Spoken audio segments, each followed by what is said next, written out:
کیا آپ نے کبھی سوچا کہ جب ہم اللہ کا ذکر نہیں کرتے یعنی اللہ کو یاد نہیں کرتے تو ہماری زندگی کے اوپر اس کا کیا ایفیکٹ ہوتا ہے؟ Welcome to another episode of قصص القرآن، لیسن نمبر 1 فرام سورہ طٰہٰ۔ اللہ تعالیٰ قرآن مجید میں سورہ طٰہٰ میں ارشاد فرماتے ہیں، اور جو شخص میرے ذکر یاد سے منہ موڑے گا تو یقیناً اس کے لیے تنگ زندگی ہوگی اور ہم اسے قیامت کے دن اندھا اٹھائیں گے۔ کین یو امیجن کہ صرف اللہ کو یاد نہیں کر رہے آپ، یعنی نماز نہیں پڑھ رہے، قرآن نہیں پڑھ رہے۔ بظاہر یہ بہت عام سی بات لگتی ہے کہ نماز نہیں پڑھی، آج رہ گئی تو کیا ہوا، کل پڑھ لیں گے۔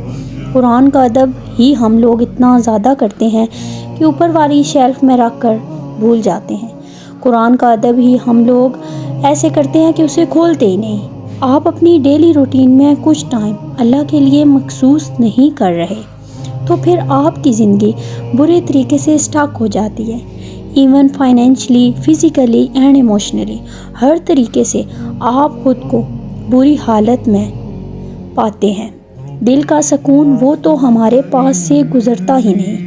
بظاہر ہر چیز بہت نارمل لگ رہی ہوتی ہے، لیکن جب ہم اللہ کو یاد نہیں کرتے تو ہمارا دل بری طرح سے مردہ ہو جاتا ہے، زنگ آلود ہو جاتا ہے۔ So it is a little reminder کہ نماز پڑھا کریں، اللہ کو یاد کیا کریں۔